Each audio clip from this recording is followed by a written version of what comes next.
Thoth's compass, pyramid code activated. Thoth's compass, pyramid code activated. Chapter 1. The Vision. The stars were singing again. Katie Saphira jolted upright in bed, her breath caught between worlds. Her heart hammered as if she had run miles, but everything around her was still. The dim outline of curtains, the soft hum of Cairo beyond the window, the press of warm desert air, and yet the dream lingered, as vivid as touch. A compass glowing gold and turning in place, floating in darkness, around it a chorus, not of voices but of tones, ancient and resonant, vibrating through her bones. Symbols, Egyptian but older, flashed around the edges like sparks on stone. Katie closed her eyes again and saw it, a ruby-red eye above the compass, blinking once before fading into stars. This was the third time this week, not just a dream, a call. She padded across the room to her desk, brushing curls out of her eyes, and turned on the small lamp. The golden light fell across a weathered notebook, half filled with sketches, glyphs, and translations from her last field dig at Saqqara. She flipped to a page she'd almost forgotten, a relief, etched in eroded limestone, of a compass-like object hovering above a hand. She'd brushed it off as symbolic at the time, but now the image burned in her mind with new weight. A soft groan came from the bed. "Another one," Luke mumbled, his voice raspy with sleep. Katie glanced back. Luke Orin sat up slowly, rubbing his eyes, his bare chest catching the glow of the lamplight. His presence always made her feel grounded, even when the cosmos seemed to be whispering in her ear. She nodded. Same dream, stronger this time. The compass was spinning, and there was chanting again, like some kind of activation. Luke slid off the bed, walking over in that half-graceful way he always did when shifting between sleep and thought. That glyph again. Katie turned the notebook toward him. He exhaled. "I still say it's ceremonial, guidance for the soul or whatever, not literal." "You said that 2 dreams ago," she said gently, lips curling into a tired smile. "And yet, you're standing here again." Luke stared at the drawing for a moment, then leaned down to peer at the glyphs surrounding text. His fingers traced the edge. "This symbol," he murmured, "I didn't notice before. It looks like a star map. See? These 4 points might be cardinal stars." Katie leaned in. "Not cardinal, celestial alignment points. You're thinking too flat." Luke grinned. "Of course, always a step ahead." "Or deeper," she corrected. They stood in silence for a moment, their fingers resting on the paper like a shared pulse. Later that morning, over bitter coffee and flatbread on the balcony, Katie pulled up a high-resolution scan of the relief on her laptop. Zooming in on the right edge, she enhanced the worn symbols. There it was. Not just a star map, a coordinate sequence. Luke's jaw tightened as he examined it. "That's not a mistake. That's an astronomical alignment, triangulating to Giza." "No," Katie whispered, her voice trembling. "Not to Giza. Beneath it." By midday, Katie was pacing the archives at the Antiquities Library, scarf looped loosely around her neck, ruby earrings catching flashes of dusty light. She cross-referenced site schematics and obscure records, pulling any document that hinted at vertical shafts or unexplored chambers beneath the Great Pyramid. Luke scoured digital satellite overlays for structural anomalies. Something caught his eye, an unusual thermal bloom at a location dismissed decades ago as a collapsed shaft. Katie turned pale as she ran her hand over an old sketch by an early 20th century French explorer. "This wasn't a burial tomb," she said. "This was a containment structure." "For what?" Katie looked at him, eyes wide. "Not what, who?" That night, Katie had the dream again, but this time it wasn't just the compass. There was a voice, deep, harmonic, echoing with layered tones like it wasn't speaking in her ear but through her atoms. You have remembered the song. Now follow the line. The chamber must be opened. The earth is drifting. She woke with a gasp, drenched in sweat, the sheets twisted around her legs. On the floor beside her lay her necklace, except she hadn't worn a necklace to bed. She picked it up slowly, a gold chain with a brilliant ruby amulet set in a six-pointed star. It glowed faintly, pulsing as if breathing. Luke stirred again. "Katie!" She turned to him, eyes wide. "We need to go back to Giza." Chapter 2. The Hidden Map. The wind howled through the limestone corridors of Giza like a breath from deep time. Katie stood at the edge of the roped-off excavation zone near the eastern base of the Great Pyramid, sunlight scorching her shoulders through her scarf. In her hand, she clutched a worn, leather-bound journal, her own, filled with symbols, dreams, and the strange ruby amulet that now pulsed faintly against her chest. Luke lowered his binoculars beside her. "That vent opening near the old seismic fault, it lines up with the coordinates." Katie nodded. "And it's been overlooked for years, too narrow, too vertical. No one expected a chamber down, only forward." Luke tapped his tablet. Satellite thermals confirm a consistent temperature anomaly, 4 degrees warmer than surrounding stone. Something's humming down there. Katie exhaled, her fingers tightening around the journal. "It's calling." Later that day, deep beneath the public viewing platforms, they followed a path not found on any official map. Amon Nazari, their trusted contact and occasional field partner, led the way. His lantern flickered against ancient stone walls. "You realize," he said in a hushed voice, "if anyone catches us here, we're done. Archaeological licenses revoked, possibly arrested." Katie smiled faintly. "You say that every time we're about to discover something sacred." Amon shot her a sideways look. "Because every time, I'm right." But he still kept walking. They entered a low chamber lit only by Amon's lantern and the occasional shimmer of light from cracks above. Dust clung to the air like memory. On one wall was the ancient relief Katie had obsessively studied since the dream. The compass, the star lines, the hand reaching up. Luke knelt before it. "It's more than a depiction, it's a guide." He traced the lines again, slowly. "These points are fixed to precession shifts. If we apply sidereal alignment and adjust for axial tilt, it's not pointing to true north. It's drawing an internal angle." Katie stepped forward, eyes alight. "So the map isn't for where on the earth." "It's for where within," Luke finished.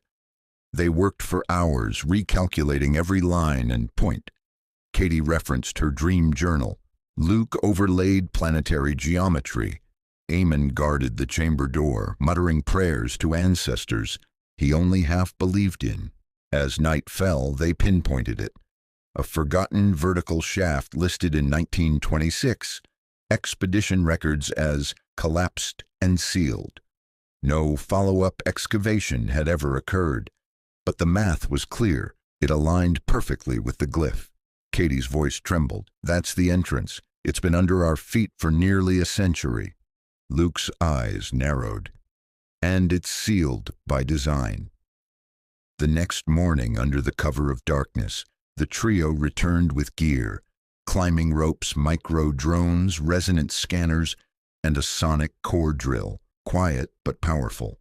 The shaft was tight, no more than a meter wide, but as they removed layers of rock, a subtle vibration began to rise from below, almost like a song humming through the tools, through their bones.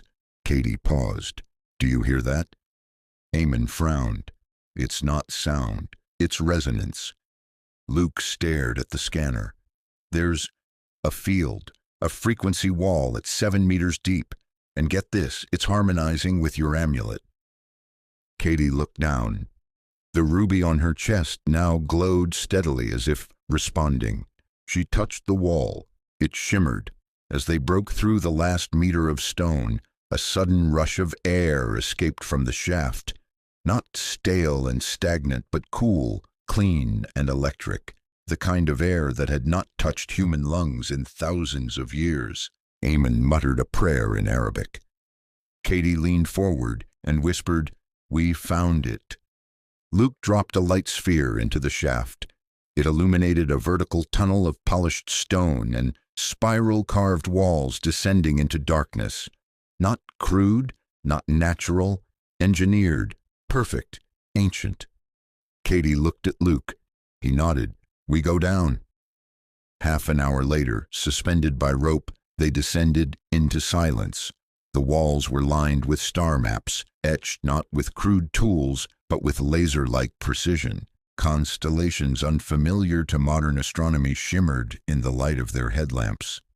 About 10 meters down, the shaft opened into a chamber unlike anything they'd ever seen. Not a burial site, not a tomb, but a vault of geometry, filled with crystalline pillars, concentric rings embedded into the floor, and a central altar shaped like a tuning fork. On the far wall, above it all, was the compass, carved into stone, yes, but glowing faintly from within. Katie stepped forward. The ruby on her chest pulsed, her breath caught in her throat. This was it. This was the chamber of Thoth. Luke ran his scanner across the symbols. No datable material. It's like this place isn't from Earth. Amon stood quietly, his expression unreadable.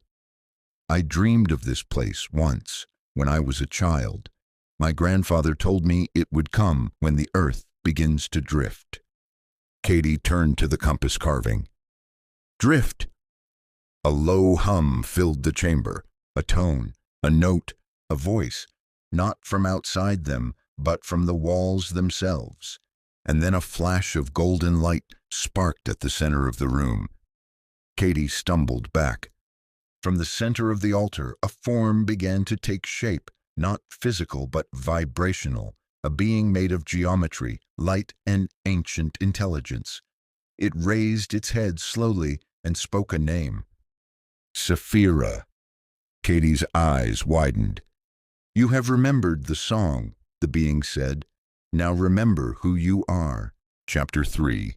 Desert Gatekeepers. The ride back to Cairo was silent, the weight of what they'd seen hanging thick in the air like desert dust. Katie sat in the back of Amon's jeep, her hands resting on the glowing ruby amulet that now pulsed softly against her chest. Its warmth wasn't just physical, it was alive, attuned to something far beyond her understanding. Luke sat beside her, flipping through photos and scanned data on his tablet, but his hands trembled just slightly. For once, the skeptic had nothing to say. Amon drove with his jaw clenched tight, his knuckles white against the wheel. He hadn't spoken since they emerged from the shaft, not even when the chamber sealed itself behind them, with a low, harmonic tone that felt like a warning, or a promise. They returned to Amon's flat in Old Cairo, a simple space filled with old maps, prayer beads, and the faint scent of mint tea and smoke. Katie sipped from a chipped clay cup while Amon stood at the window staring out over the rooftops. "I need you to tell me the truth," Katie said finally, her voice soft but unwavering. "You recognized that chamber." Amon didn't turn. "I recognized the feeling of it, that pressure, that stillness. It's in my family's blood, passed down through dreams and warnings." Luke looked up. "You never said you had lineage." "I didn't think I believed it," Amon replied, "until now." He walked to an old wooden chest beneath a woven tapestry and lifted the lid. Inside, wrapped in cloth, was an obsidian tablet. He laid it on the table between them. "This was given to my great-grandfather by a desert wanderer. Said it was from the Watchers below. We kept it, hid it, feared it. The tablet was etched with strange symbols, some matching what they'd seen in the chamber. Katie traced her finger along one, pausing as her amulet pulsed again. This one, it matches the glyph from my dream. Amon nodded slowly. My grandfather called it the Mark of Anubis. He said our family was tied to a vow, that when the earth began to drift, we would help the chosen ones open the chamber of Thoth. Luke raised an eyebrow. So now we've got Thoth and Anubis involved? Amon's expression didn't change. You still think this is just about mythology? Luke sat back. I think whatever's down there has been waiting for a very long time, and I don't like how quickly it's waking up. That night, while the city hummed outside and the heat clung to the walls, Katie sat alone on the roof under the stars. She clutched the amulet, her thoughts spinning faster than her heartbeat. The being had said her name, not just spoken it, sung it like a vibration that passed through her atoms. You have remembered the song. Now remember who you are. What did that mean? She looked up at the sky. Orion's belt hovered just above the horizon. 3 stars aligned perfectly, like the pyramids they mirrored. She couldn't shake the feeling that the stars weren't just guides. They were coordinates. Behind her, the rooftop door creaked. Luke stepped out barefoot, carrying a small blanket and 2 mugs of tea. I figured you'd be up here, he said. Katie smiled faintly. Couldn't sleep. Same, he said, sitting beside her. My brain is going 100 kilometers a minute. She turned to him. Do you think it's possible that this being was Thoth? Luke hesitated, then exhaled. At this point, I think we've stepped beyond what we can define. Call it Thoth, call it consciousness, call it alien AI. It doesn't matter. It's real. That's enough. Katie nodded, then looked back at the stars. It feels like the Earth's heartbeat is changing, like something ancient is stretching after a long sleep. Luke sipped his tea, and we're standing at the edge of it. Just before dawn, Katie dreamed again, but this time it wasn't Thoth who came. She stood in a dark hall, endless in every direction. A flicker of torchlight revealed massive stone doors carved with symbols of balance and judgment. At the threshold stood a jackal-headed figure cloaked in darkness and light, taller than any man, unmoving, Anubis. He stared at her with eyes that glowed like burning coals. She felt no fear, only weight. There are others who seek the chamber, he said. They do not come for balance, they come for dominion. She tried to speak, but her voice didn't work. Guard the compass, the wrong hands will tip the scale beyond repair. Then, in the space of a blink, he was gone. Katie sat up in bed, heart racing, breath sharp. Luke stirred beside her. Another dream. Not a dream, she whispered. A warning. Across the city, deep beneath a private research facility, on the edge of Cairo, Victor Crane stood in a room surrounded by screens and holograms.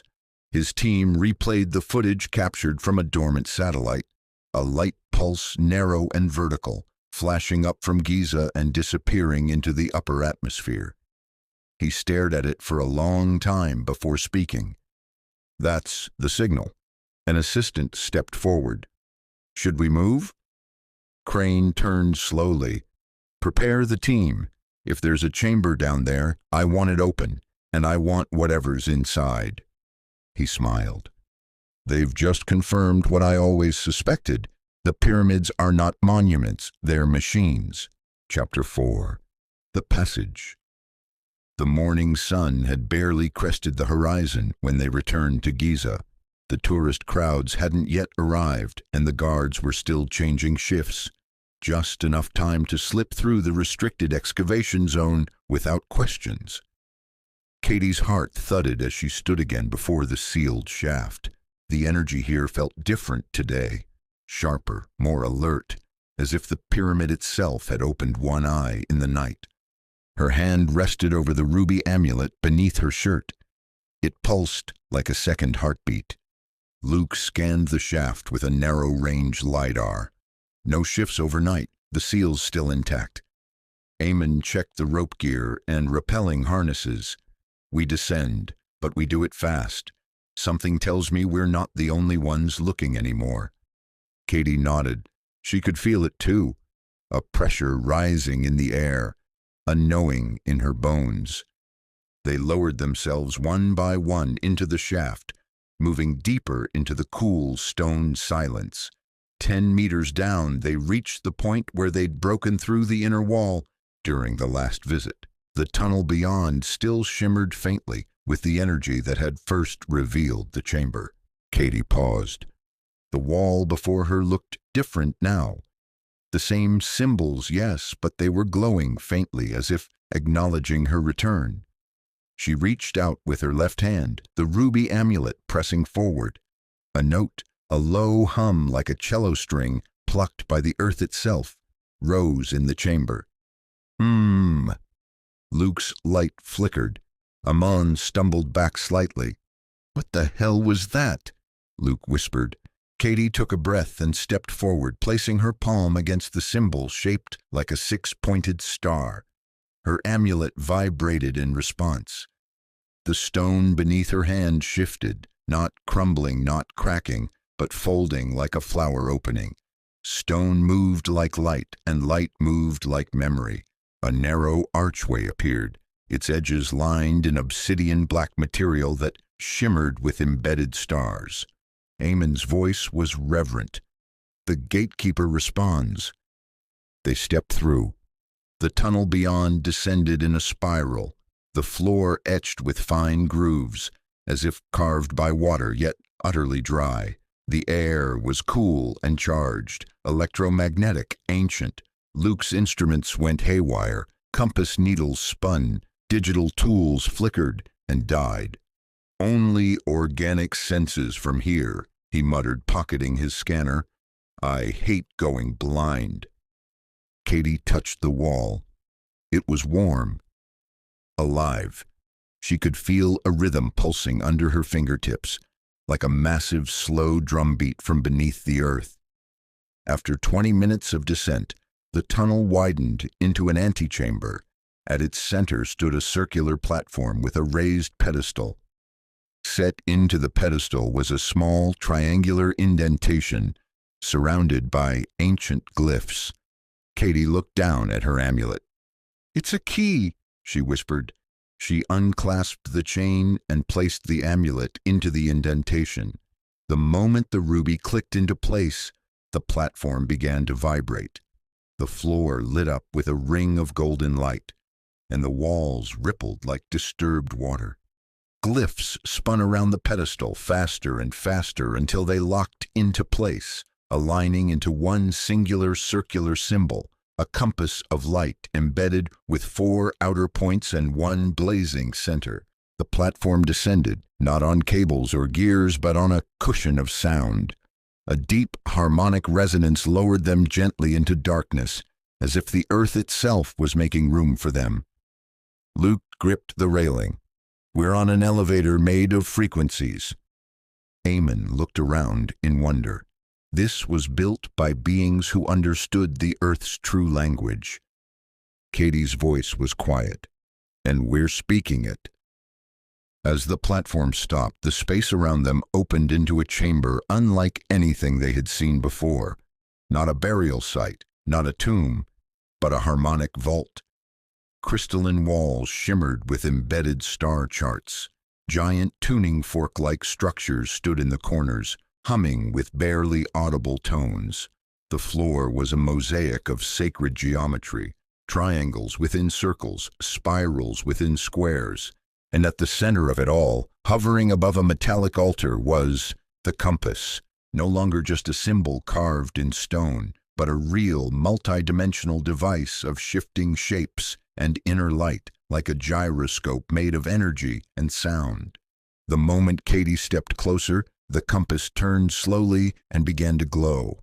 Suddenly, the chamber dimmed. A pulse of light arced out from the compass, forming a vertical plane of shimmering energy in the air. And from that light, a figure began to emerge. A man-like shape, but not flesh. Pure light and geometry, cloaked in a flowing field of golden frequency. His eyes were stars, his voice a harmonic chord. "Thoth, you have come," he said. Katie stepped forward, her breath shallow. "Are you him?" He smiled without lips. "I am known by many names, but you know me as Thoth, architect of resonance, scribe of the stars." Luke stared in stunned silence. What are you?" "A projection of higher being, a guide. I am what your kind would call interdimensional. I do not live, I resonate." Amon fell to one knee. "We are unworthy." "No," Thoth said gently. "You are awakening." Thoth extended a hand of light. From the compass, 4 beams shot outward, forming a holographic globe of Earth surrounded by glowing pyramid points, some ancient, some new. But one by one, the lights flickered and dimmed. "The anchors are failing. The planet has begun to drift. The balance must be restored." He turned to Katie. "And you, Saphira. You are the harmonic key." Katie's heart thundered. "I don't understand," she whispered. "You will. But first, you must remember what was broken and what must be rebuilt." Chapter 5. The Chamber of Thoth. The compass floated in the air, turning slowly on an invisible axis, casting golden light in perfect fluid circles around the chamber. Symbols hovered in the space between pulses, some Egyptian, some alien, some made entirely of sound. Katie stood at the edge of the resonance field, her hands still warm from where Thoth had touched her. The amulet on her chest pulsed in harmony with the compass, its ruby core glowing like a beating heart. Luke circled the room in awe, taking in the impossible mechanics of the place. "This isn't just old," he murmured. "It predates civilization, predates Earth, maybe." Amon stood silently beside one of the tuning structures, his hand resting on its base. His eyes were distant, like he was listening to something no one else could hear. Thoth moved gracefully through the air, his body like flowing geometry, both solid and transparent, part light, part waveform. "This chamber was not built, it was tuned," he said. "Tuned into existence by harmonic alignment." Katie turned to him. "Tuned to what?" "To Earth, to Luna, to the space between. It is a harmonic anchor, a stabilizer for the planet's resonance path. You call them pyramids, but they are not tombs. They are instruments." Luke looked up sharply. "You're saying the pyramids were built to control the planet?" "Not control," Thoth corrected. "Guide. Earth is a living being, born of deliberate action, forged in a union of worlds. Long ago, 2 celestial bodies were brought into collision. One became your moon, the other your Earth." Katie's breath caught. "Tiamat." "Yes, known by many names. Its destruction was an act of creation, a design, a rebirth, but even a forged world requires tuning, or it will fall out of harmony." He gestured, and the compass displayed a holographic model of the solar system. The Earth's orbit pulsed with concentric waves of light, beautiful, symmetrical, but then the pulses shifted, warped. The lines began to spiral erratically. "You are reaching the edge of resonance decay.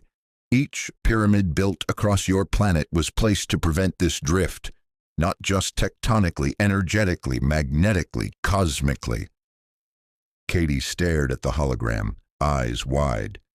"So, what happens if we don't fix it?" "Climate collapse, tectonic instability, ion drift, and beyond that, loss of planetary memory. Your species will forget the stars. The Earth will begin to reject its own balance." Luke frowned. "Reject?" Your atmosphere is thinning in places it should not. Your magnetosphere pulses in irregular intervals. The Earth's consciousness, its soul, is whispering for correction. Amon finally spoke. And what is the compass? A map? Thoth nodded slowly. The compass is both map and instrument. It holds the alignments, the harmonic keys, the construction sequences, but it can only be used by those who resonate with its core frequencies, those who seek balance, not power. Katie looked down at her amulet. That's why I found it. No, Thoth replied. It found you. Luke stepped closer, his expression darkening slightly. Then why now? Why reveal this now, after thousands of years? Thoth's form shifted slightly, dimmed, then brightened.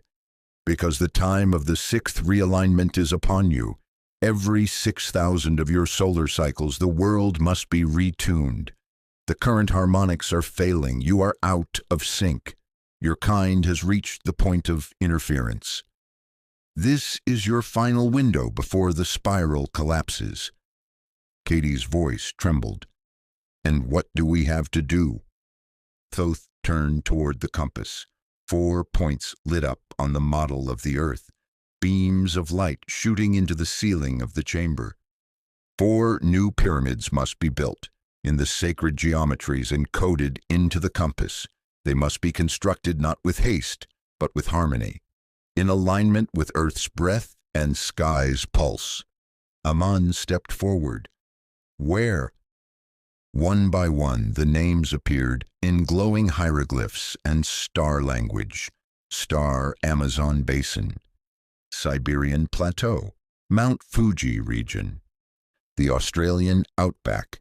Only these locations still carry the purity of the planetary song lines. They were chosen long ago. Suddenly, the chamber dimmed again. A pulse trembled through the floor and Thoth's form flickered. Luke looked up. What's happening? There is interference. Another pulse. Sharper, this time. The compass quivered. Katie looked at Thoth. Victor Crane, he's found the site. Thoth's eyes narrowed, his glow deepening into violet. Then you must prepare. Others will come seeking power, not balance. This chamber is not meant for them, and it will not suffer violation. A shadow moved across the chamber walls, not from outside, but from within the light. A flicker of something ancient, watching, waiting. Thoth's voice lowered. You will not face this alone. He raised a hand toward Katie, and a second pulse of light flowed from the compass into her amulet. It glowed so brightly she had to shut her eyes. When she opened them, she saw the world overlaid with energy, faint golden grids running through the stone, through the walls, through Luke and Amon. She could see it, the planet's field, invisible before. Luke stepped back. Katie, your eyes! Amon whispered. She sees the song lines. Thoth hovered beside her. You are the anchor now. The earth will sing through you, and when the time comes, you will be ready. And then Thoth began to fade. Return soon.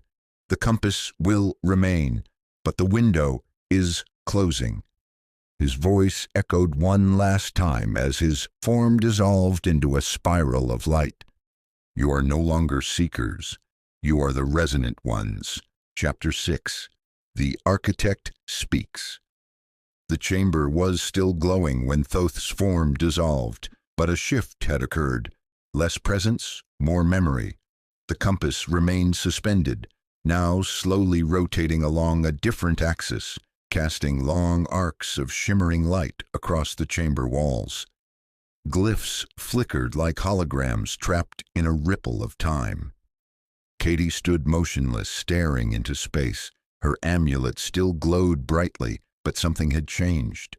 It no longer pulsed with anticipation. It now pulsed with knowing. She could feel it deep in her chest. The earth was speaking. Luke stood beside her, silent, thoughtful. He wasn't trying to explain it anymore. The data was there, etched into light and frequency. Logic had yielded to something far older, truth beyond language. Amon knelt beside a nearby glyph etched into the floor, his hand tracing its curve. "We are inside a memory vault," he said softly. "This place is alive with intention." Katie closed her eyes. "You are the anchor now."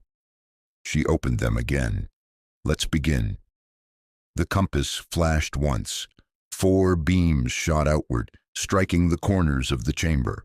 The walls themselves began to shift and reconfigure, revealing 4 floating projection rings. Each began rotating slowly, creating the illusion of a glowing sphere filled with schematics, geometric grids, and harmonic equations. Thoth's voice returned, not as a being, but as a resonant field, vibrating directly through the floor, the walls, the compass, and their own bones. "Your pyramids were not built with primitive hands. They were not made to store bodies, but to stabilize being. They are tuning forks angled through light, sound, and magnetism to hold Earth in alignment with its place among the stars." Katie moved forward, absorbing the information with frightening clarity. She was understanding more than what was being said. She was feeling it. The golden ratio is not beauty, it is balance. Phi is the shape of truth. Each pyramid constructed must contain 3 harmonics: gravitational counter-frequency, solar resonance buffering, planetary memory anchoring. Luke whispered, "Planetary memory."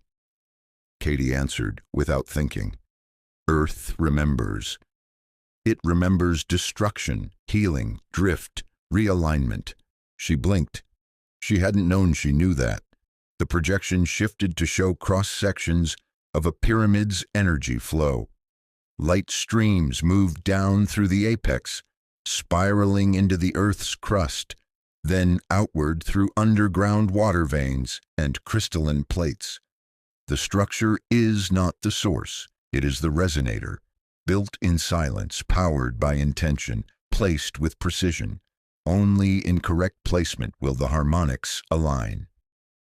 4 locations shimmered again: Amazon Basin, Siberian Plateau, Mount Fuji region, Australian outback. Each was encased in a glowing sphere intersected by ley lines. These are the last remaining global harmony points, untouched by synthetic interference. The new pyramids must be built with care. The Earth will assist, but she will not tolerate deception. Luke leaned in. "That means if someone tries to misuse this technology, the Earth will shake them off." Amon murmured, "Just like ancient legends, civilizations swallowed, flooded, burned." Suddenly, the compass slowed its spin. The air changed. A new presence entered the resonance. Distortion detected. Katie's amulet dimmed. Luke looked at the scanner. Something's interfering with the field. A pulse flashed across the compass, a burst of static mixed with binary code. A new image appeared in the center of the chamber. Victor Crane, holographically projected, live. Katie's blood went cold. Victor stood in a high-tech observation room, surrounded by assistants and data streams. His voice echoed through the chamber, smooth and smug. "Hello, explorers. I must admit you've impressed me. I've been watching since your first descent, and now I believe it's time we worked together." Katie stepped forward. "You hacked the chamber?" "I tracked the energy pulses. You're broadcasting across low-orbit satellite bands, and I've triangulated the compass signal.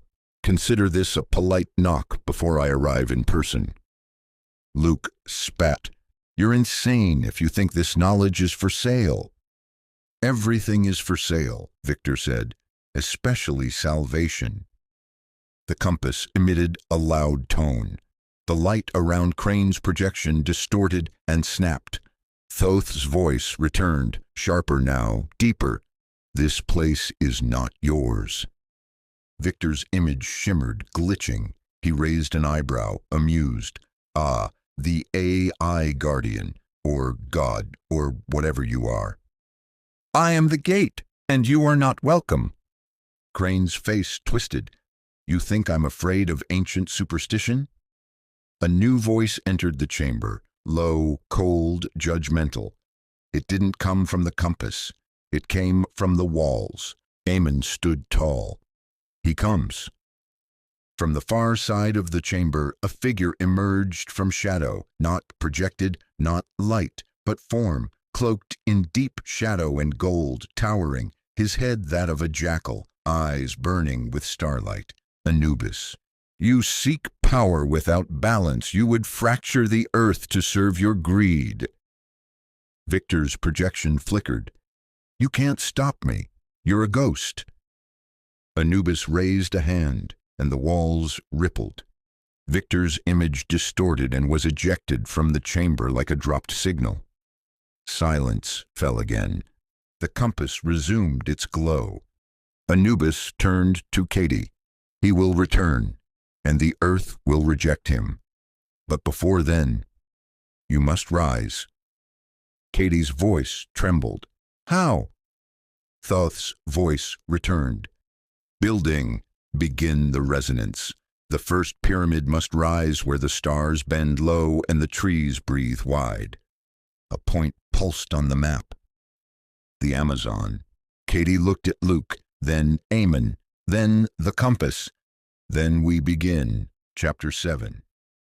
The Intrusion. The desert wind was sharper that morning. Dust curled along the pyramid's eastern base in tight spirals, as if the earth itself sensed the disturbance approaching. Amon stood at the mouth of the shaft, arms crossed, eyes narrowed against the sun. He could feel it in the sand, the air, the weight behind his ribs. The chamber below was stirring restlessly. Something unnatural was coming. Katie emerged from the tent with a fresh coil of rope and a focused look. "The compass has calmed," she said. "But it's not dormant, it's waiting." Luke double-checked the resonance packs and emergency extract gear. "We need to finish downloading the geometric data for the Amazon site.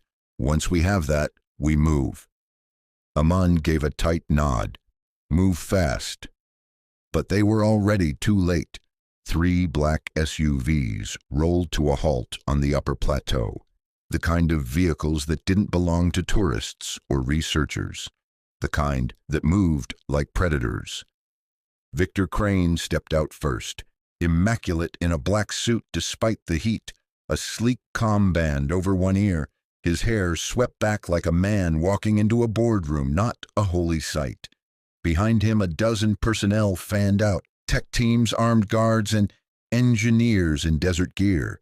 A mobile tower array unfolded from one of the trucks, sending up a high-pitched frequency pulse.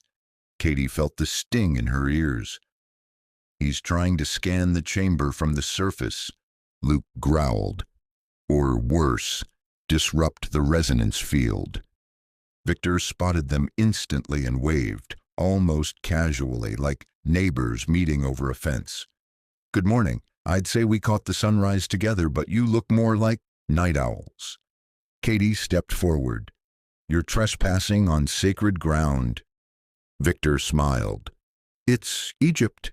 Everything's sacred, and everything's owned, if you know who to pay." Amon's jaw tightened. "No one owns the chamber." "Then let's call it shared stewardship," Victor replied. "You've had your time to explore. Now it's time to advance." He nodded to his lead technician, who activated a ground-penetrating sonar pulse. The air shimmered. Katie stumbled slightly, clutching her amulet. It flared suddenly red, protective, reactive. The ground beneath her feet hummed, then groaned. Deep below, the chamber of Thoth stirred. The compass spun erratically, its harmonics thrown into minor dissonance. Glyphs blurred, The 4 projection rings began to drift, their synchronization lost. The wall where Anubis had stood rippled again, but he did not reappear. Only the deep tone of warning. Balance disrupted. Interference detected. Violation imminent. Crane's equipment is destabilizing the chamber, Luke said, scanning the readings on his wrist module. If it continues, the compass could collapse its resonance field. Amon turned to Katie. You must return below, reharmonize the field. Katie hesitated. What about you? I'll delay them. Victor watched as Katie and Luke disappeared into the shaft again. Let them run. They'll realize soon enough that the future doesn't belong to dreamers. It belongs to builders. Amon stood firm as Victor approached. You can't win this, Amon said. You're trying to force your will into a space that only responds to truth. Victor studied him. You sound like my mother. She thought the world was spiritual too until cancer took her. Now I make sure things obey. He nodded once. Move him. 2 guards stepped forward. Amon didn't resist. He backed away slowly, eyes never leaving Crane's. He wasn't afraid. He was watching for the Earth's response. Below, Katie and Luke reached the chamber. It was darker than before. Off-pitched tones echoed from the compass, like a piano being played by broken fingers. The projection rings sputtered. Symbols bled into one another, distorting sacred equations into chaos. Katie rushed forward. Her amulet glowed white-hot. The compass is rejecting the interference. Luke studied the central control pedestal. It's like a living instrument being played by someone tone-deaf. If we don't stabilize the frequency field, the chamber could collapse, or worse, implode. Katie closed her eyes and stepped onto the central platform. You are the anchor now. She raised her hands. Her breath slowed. Around her, the resonance began to shift. Her amulet pulsed in time with her heartbeat. The compass slowed. Symbols aligned, hesitantly at first, then stronger. Luke watched in awe.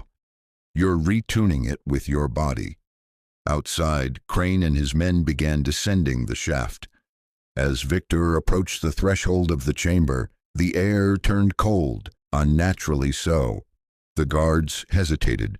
Victor stepped forward. The compass flared red. The air screamed. An unseen barrier rose between Crane and the chamber entrance, like walking into a solid wall of glass. His nose bled instantly. One of his guards collapsed. Crane clutched his head, howling. Inside, Katie stood like a beacon of light. She turned slowly to face the entrance, her hands outstretched, her eyes glowing faintly. Behind her, the form of Thoth shimmered into partial visibility, his light like wildfire restrained by discipline. You are not welcome, Thoth said. Crane staggered back. This is mine. I found it. You are misaligned. Crane tried again, but the resonance field repelled him, casting him back into the tunnel with a sound like a broken cord. The chamber sealed behind him, stone folding over the threshold with divine precision. Silence returned. Katie collapsed to her knees. Luke caught her. You did it! You stabilized the chamber. Thoth's voice echoed softly. Only for now, he will return. But the compass is aligned. The first map is ready. Katie looked up at the spinning hologram of Earth. One point glowed brighter than the others. The Amazon. Amon's voice crackled through the wristcom. You need to move. Crane is regrouping. Katie rose, steady now. Then we take the compass, and we start building. Chapter 8. The Judgment of Anubis. The sun hung low over Giza, casting the sand in hues of blood orange and gold. Victor Crane sat in the rear of his command vehicle, a cold pack pressed to his temple where the chamber's resonance field had violently rejected him. The taste of copper lingered in his mouth. His eyes burned, not with pain but with fury. "They locked me out," he muttered. "She locked me out." His tech lieutenant stood nervously across from him. "Sir, our equipment, half of it shorted when the chamber surged. We still can't get signal through the lower shaft. The resonance frequency is scrambling everything." Crane sat forward. "So we match the frequency, override it. I want in tonight." The man hesitated. "There's risk. That resonance field is organic. It's responding to emotional and energetic intent." Crane smiled darkly. "Then we push harder." Below, the chamber of Thoth pulsed gently again. Healing. Katie sat at the foot of the compass, her body still faintly aglow, breath slow and deep. The stabilization had taken something from her, like giving part of herself to the earth in return for its silence. Thoth appeared again, fainter now. He does not yet understand, but he will. Luke placed a cloth over Katie's shoulders. What happens if he forces his way in again? Thoth's eyes narrowed into lines of hard light. "Then judgment will come. The chamber has tolerated interference. It will not tolerate invasion." Night fell, and with it, Victor returned. His engineers had constructed a portable resonance emitter tuned to 6.9 hertz, close enough, they thought, to disrupt the chamber's rejection field. The emitter throbbed like a bass drum against the fabric of the pyramid, sending tremors through the air. Victor entered the shaft again, this time wearing a personal stabilizer suit, lined with bioelectric regulators. As he neared the chamber threshold, the field hesitated. Crane grinned. "Progress?" He stepped inside. Katie gasped, her amulet flaring hot. The compass shuddered. Thoth's form vanished. The resonance warped, not just in sound, but in space. The floor beneath her seemed to ripple like liquid under her feet. "Luke, he's inside," she whispered. A new tone vibrated through the chamber, lower, colder, ancient. From the far wall, stone cracked and peeled away like paper, revealing a long black corridor lined with gold and obsidian. At the end of it, Anubis stepped forth. His form was more solid this time, no longer just light, but matter bound by justice. Eyes like suns in eclipse, shoulders draped in starlight. Each footstep echoed like a bell of finality. Luke backed away instinctively. Katie did not. Victor stepped through the entrance with smug confidence. "We meet again," he said to no one in particular. Anubis spoke. "Victor Crane, son of self, seeker of dominion." Crane froze. "You were warned." Crane sneered. "I came to elevate humanity, to unlock the technology your kind hoarded for millennia." Anubis stepped forward. "You came to bend the earth to your will. You are misaligned." Crane raised his device. "I can realign. I can correct." Anubis stopped. He tilted his head, not like a man, but like a predator deciding whether to kill or mark. "Then be weighed." The room darkened. Sand began to fall, not from the ceiling but from nowhere.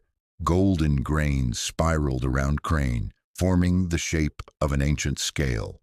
On one side, his intentions. On the other, his actions. The scale remained still for a moment. Then it tilted, heavily. Crane laughed. "I don't believe in your myths." Anubis raised one finger, and the weight of truth came crashing down. Crane screamed as light split him, not his body but his resonance. A burst of color flared around him. Red, black, violet, shards of his own frequencies misaligned. He collapsed to his knees, clutching his skull. "This is not punishment," Anubis said. "It is reflection." Images swirled around Crane, his mother's last breath, the face of a child crushed by one of his construction sites, his own lie that triggered a war for resource extraction. Crane sobbed. Katie watched with sorrow, not pity, not hate, just witness. Thoth returned, now fully formed. Judgment has been delivered. He may live, but he will carry the weight. Crane crawled out of the chamber on shaking legs, the emitter sparking and failing behind him. He would never again see beauty as anything but threat.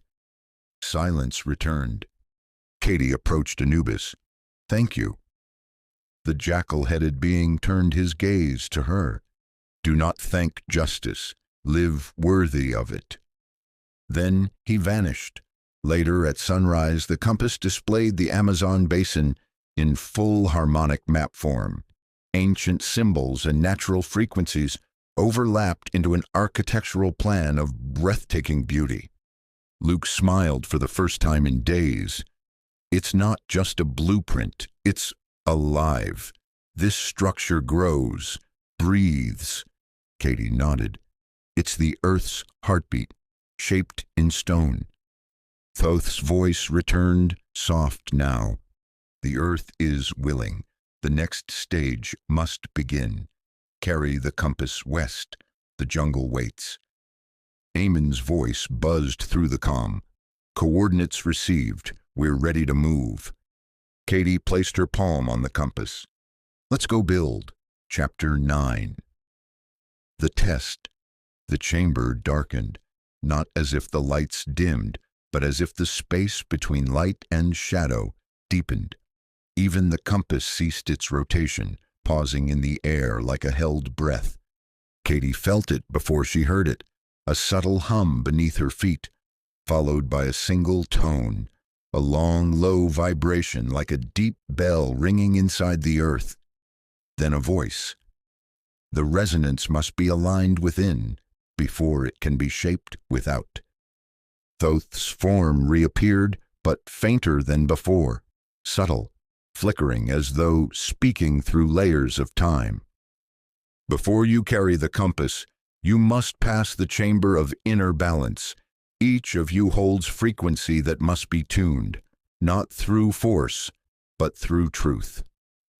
Katie's amulet flashed once, then separated from her chest, floating into the air. Luke reached for her, but froze as light surrounded all three of them. Each stood within a circle of glyphs, etched into the floor, circles that had not been visible before. The room had become a harmonic testing ground, Katie's trial. A soft wind brushed Katie's face, and suddenly she stood alone, not in the chamber, but in a vast desert under a night sky. Stars pulsed overhead, unfamiliar constellations moving like they were alive. Before her stood a younger version of herself, barefoot and afraid. "You've always heard the stars," the girl said, "but you chose people who couldn't hear them." Katie's throat tightened. "I thought they'd keep me grounded." "You gave away your power to feel normal, but you were never meant to be." The sky flashed. A memory returned. Her mother in a hospital bed, holding Katie's hand. "Don't hide your light," her mother had whispered. "The world needs it." Katie blinked back tears. The young girl reached forward and placed her hand on Katie's chest. "Speak your truth, even when they laugh." Katie stepped forward, exhaled, and whispered, "I was born to remember." The stars above her aligned, 3 points forming the compass. Light wrapped around her, trial complete. Luke's trial. Luke stood in a library of stars, books floating in orbit, equations made of glowing dust.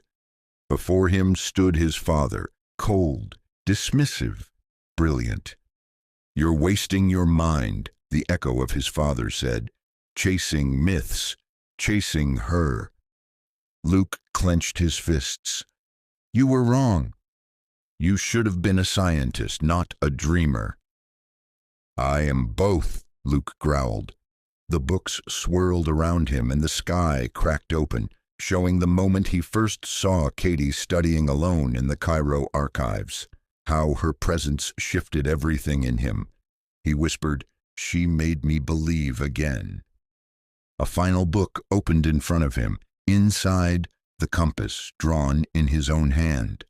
He stepped forward and touched it. The glyphs around him ignited. Trial complete. Amon's trial. Amon stood in a hall of ancestors, men and women robed in white and gold, their faces both familiar and distant. His grandfather stepped forward. "You abandoned your lineage." "I didn't believe it," Amon said, "until now." Belief was never required, only guardianship. The hall echoed with whispers. He saw moments from his childhood, his grandfather telling stories of jackals, of watchers, of balance. He had laughed then, ignored it. "But you came back," the voice said.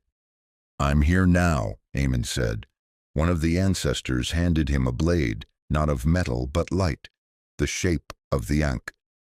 "Then protect the balance, with humility and with strength." He nodded, raised the blade, and the hall vanished. Trial complete.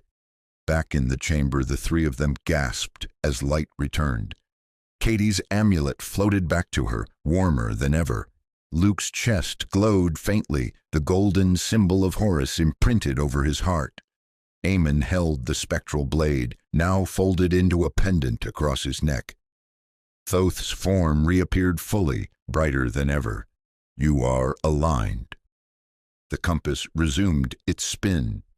The projection map lit again, this time glowing from the inside out. "Now the building may begin." Katie turned to Luke and Amon. "We carry the compass west." Amon nodded. "I'll arrange quiet travel. No airports, no digital trail. Victor's eyes are still on us." Luke adjusted his bag. "And the compass?" Katie smiled. "It's not a device anymore. It's part of us." Thoth stepped forward, his hand extended. In it, a small cube, crystal, humming gently. "This is a harmonic seed, a compressed construct of the compass's resonance pattern. It will guide the new structure and grow with it." Katie took it carefully. It pulsed once in her palm and embedded into the base of her amulet. Outside, the first light of dawn broke across the pyramid, casting the sand in gold. Victor Crane, sitting alone on the ridge above base camp, watched from a distance, his suit torn, his pride cracked, his eyes hollow. He reached into his coat and pulled out a small obsidian fragment, something he had taken from the edge of the chamber during his earlier intrusion. He turned it over in his hand. It pulsed once, faintly, and something inside him began to shift. Chapter 10. The Escape. The sun had barely crested the desert horizon when Amon slammed the jeep into gear. Dust plumed behind the vehicle as they tore away from the base of the Great Pyramid, leaving behind tents, half-packed research crates, and the flickering tension of the awakening earth. Katie clutched the amulet to her chest. The compass seed embedded in its center had gone still for now, dormant, but she could still feel its hum in her spine. Every bump in the road echoed with unseen ripples. The earth was alive, and she was tuned into its breath. Luke sat beside her, watching the rear-view display on his tablet. 2 drones overhead, black, quad-prop. They're scanning heat signatures. "Victors?" Katie asked. "Worse," Luke muttered. "Government eyes. Probably picked up anomalous frequencies from the chamber surge. This is no longer private." Amon didn't flinch. "We leave Cairo by dirt road. No highways, no GPS, no comms. I've got a contact waiting in Siwa. From there, we vanish." Katie turned to him. "And the compass?" He met her eyes in the mirror. "Stays hidden until we're ready to show the world." Back at the excavation site, Victor Crane stood beneath the rising sun, blood still crusted at the corner of his mouth. His expression was unreadable, neither rage nor sorrow, but something colder. He held the obsidian shard in his palm. It pulsed once in sync with his heartbeat. Behind him, a sleek black VTOL craft hovered into landing, A woman in a dark business suit stepped out. Military, maybe. Intelligence. Definitely not here for archaeology. "Mr. Crane," she said, "we've been monitoring the incident." He didn't respond. She continued, "You're not the only one interested in resonance technology. The anomalous wave that hit low orbit last week, that came from your chamber." Crane turned slowly. "It's not mine anymore," he said. "They took it, but they won't keep it." In the jeep, Katie stared at the distant mountains. "How long until we cross out of surveillance range?" Amon replied without turning. 37 minutes, then we switch vehicles." Luke tapped his tablet. "Signal spiked when we left. We tripped something, or someone." Katie took a deep breath and looked down at the compass seed. It flashed. Once. Then again. Luke leaned in. "It's responding to motion, but not our movement. External." Amon tensed. Eyes up. A dark shape streaked across the sky, a drone much larger than before, buzzing like an angry hornet. It banked hard and began circling above them. Katie whispered, "It knows." Moments later, the desert exploded.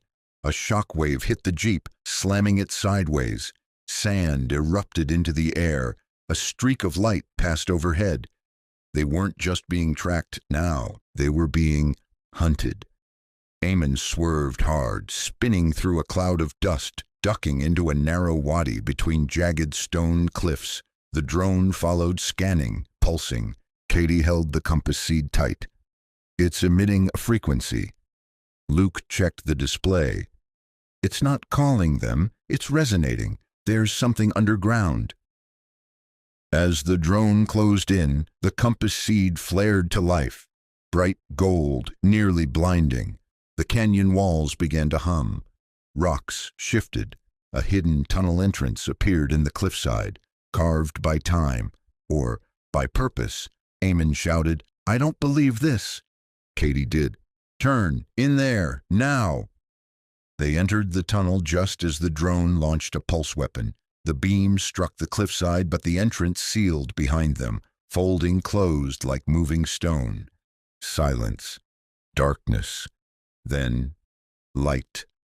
The compass seed projected a faint path ahead, a glowing trail of golden glyphs along the walls and floor. Luke stared at it, wide-eyed. "It's guiding us." Katie gripped the amulet. "Number, it's protecting us." The tunnel curved sharply downward, winding through layers of ancient rock. Eventually they emerged into a chamber carved into bedrock, lit only by veins of glowing quartz, and a slow heartbeat of resonance. A stone platform awaited them at the center, carved with the same symbol as the seed. Amon slowed the vehicle to a stop. "This isn't just an escape route," he said. "This was planned." Luke scanned the walls. The compass knew, or Thoth did, this was a safeguard. Katie stepped out and approached the pedestal. The amulet pulled toward it, magnetically, energetically. She placed the compass seed onto the stone.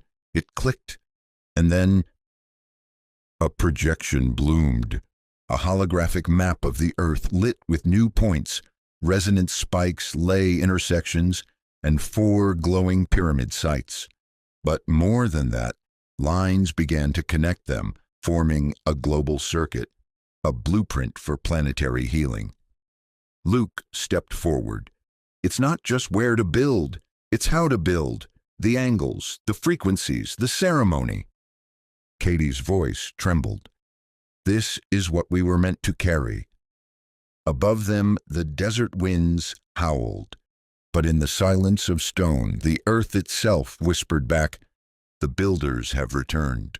Chapter 11. The Eye of Horus. Katie awoke in a chamber bathed in golden light. She wasn't cold, but she felt exposed. Like every molecule of her being was transparent. The compass seed still glowed on the stone pedestal before her, slowly spinning in place, casting reflections, that danced along the quartz-veined walls. Luke and Amon were asleep nearby, their breath slow and steady. The earth's hum filled the air like a lullaby. But Katie's breath was different. She was vibrating, not shaking, resonating. Every thought, every heartbeat aligned to something ancient, vast, and alive. She stepped forward, barefoot now, and placed her hand over the compass seed. Instantly the world vanished. She stood in the sky. Below her, the earth suspended in a sea of black and stars. Around it spun faint golden lines, thin glowing trails connecting pyramids, ancient temples and sacred mountains. They pulsed gently like blood vessels feeding a living planet. Then came the wings.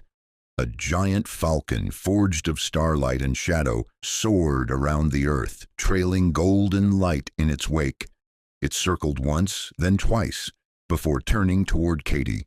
It flew directly toward her, yet she felt no fear. When it reached her, it dissolved into light and reformed into a humanoid figure with a falcon's head, radiant and tall, cloaked in shimmering blue and gold. Horus. He stood in silence for a moment, his eyes like twin suns, watching her, weighing her. Then he spoke, not with words but with symbols, tones, and vision. She saw the 4 future pyramids. In the Amazon, trees bowed in reverence as golden beams shot from the jungle floor. In Siberia, ice cracked open to reveal crystalline channels hidden for millennia. In Japan, Mount Fuji shimmered as sacred shrines activated around its base. In the Australian outback, red stone glowed like fire under starlit skies. The dreaming stirred. Horus extended his hand, and from his palm bloomed a symbol, a glowing eye, radiant and whole. When the eye opens, the earth will see herself.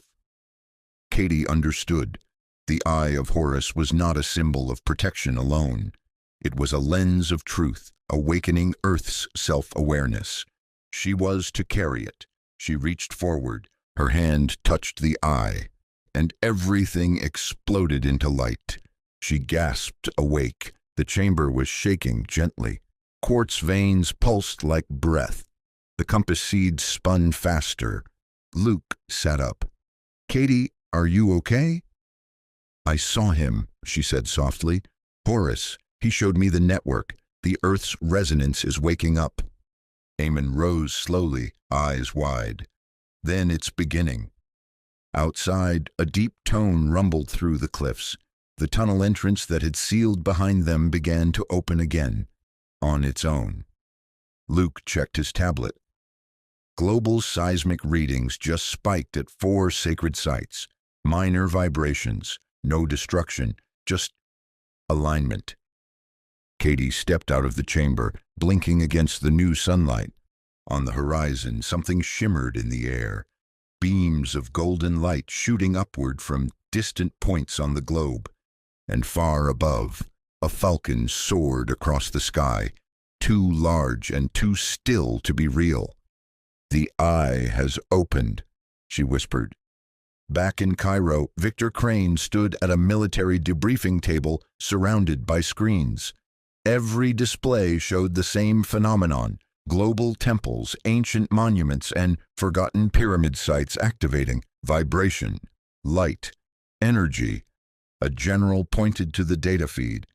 They're pulsing in harmony with something not natural, or at least not ours. Crane said nothing, but in his pocket the obsidian shard hummed quietly, as if mocking him. He clenched his fist around it. "This is just the beginning," he muttered. Katie, Luke, and Amon boarded a solar-powered caravan on the edge of the Siwa oasis.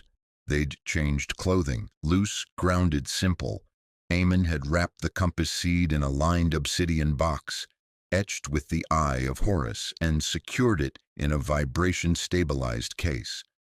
The caravan would take them west, slowly, invisibly, far from satellites and signal towers, toward the jungle, toward the first pyramid. That night, camped beneath a blanket of stars, Katie stood alone beside a pool of still water. Her reflection shimmered in the moonlight, her features calm, but her eyes radiant. She wasn't just a carrier anymore, she was a conductor. Luke joined her, wrapping an arm around her shoulders. "So what happens when we build it?" Katie didn't answer at first. Then she turned to him. "The earth will exhale." Chapter 12. The New Builders. The jungle sang, not with birdsong, but with something deeper, a pulse slow and ancient, echoing through the roots, the stones, the rivers. In the heart of the Amazon basin, where the earth still breathed in her rawest form, a small clearing had become sacred ground once again. Katie stood at its center, barefoot, the compass seed held in both hands.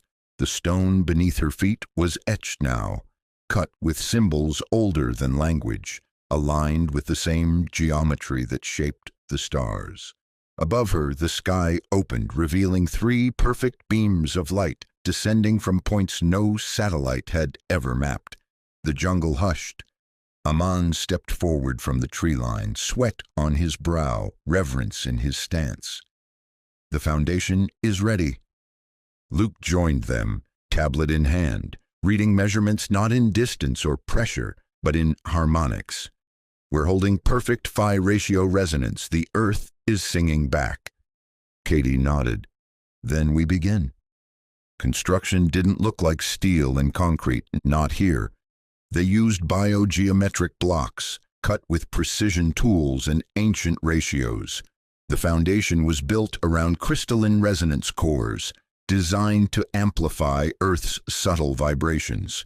Every material was sourced within a few kilometers of the site, blessed by local tribes and aligned by both compass and ceremony.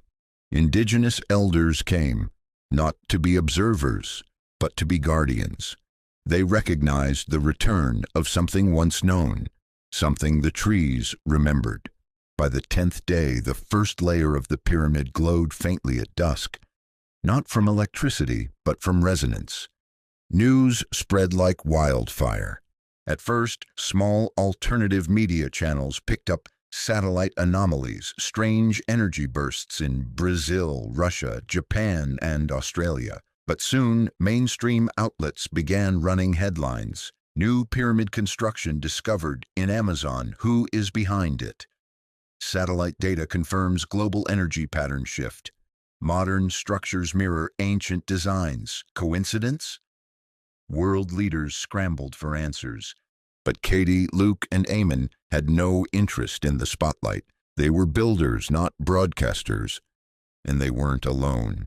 All around the world, people began to feel it. Migraines vanished overnight. Wildlife patterns realigned. Trees bloomed in strange synchrony. Children began sketching spirals and triangles without knowing why. Ancient sites long thought dormant, Chichen Itza, Uluru, Stonehenge, Mount Kailash, began emitting faint tones. Some called it a global spiritual awakening. Others called it planetary interference. But no one could deny something had changed. On the 21st day, just before dawn, Katie returned to the clearing alone. The pyramid's base now reflected the stars like a mirror. She placed the compass seed at the apex of the central core, its final placement. It pulsed once, then again, and then silence, no wind, no bird call. The earth paused. And then a deep exhale. From the apex of the pyramid, a soft beam of golden light shot skyward, disappearing into the morning sky. At that exact moment, across the globe, 3 other sites responded, each sending their own signal upward. The lines connected above Earth, forming a crystalline lattice only visible in ultraviolet. A planetary tuning fork, a harmonic circuit. Katie felt it in her bones. The Earth remembers. Luke stepped up beside her, eyes wet with awe. "We did it." Amon placed a hand on their shoulders. Number We began. The sky shimmered once, and Thoth appeared, not in full body now, but as a colossal projection of light above the pyramid, visible to everyone in the clearing. Even the press drones hovering high above captured it. Gasps rang out across the crowd. Thoth's voice resonated through earth and bone alike. You have remembered the song. You have realigned the breath.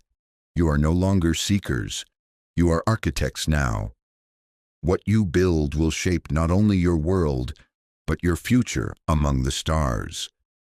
Then, slowly, Thoth faded, but his light remained, for a while, in the hearts of those who stood beneath it. A month later, the United Earth Council released a joint statement. We recognize the sacred purpose of the resonant pyramids. We commit to building with balance, listening with humility, and protecting what has been awakened. Katie sat on the rooftop of a remote research station overlooking the Amazon site. She held the compass seed, now quiet, now still, and smiled. In the sky above her, a falcon flew alone, circling wide, wings stretched like a blessing. And below, for the first time in millennia, the earth rested in harmony. The end.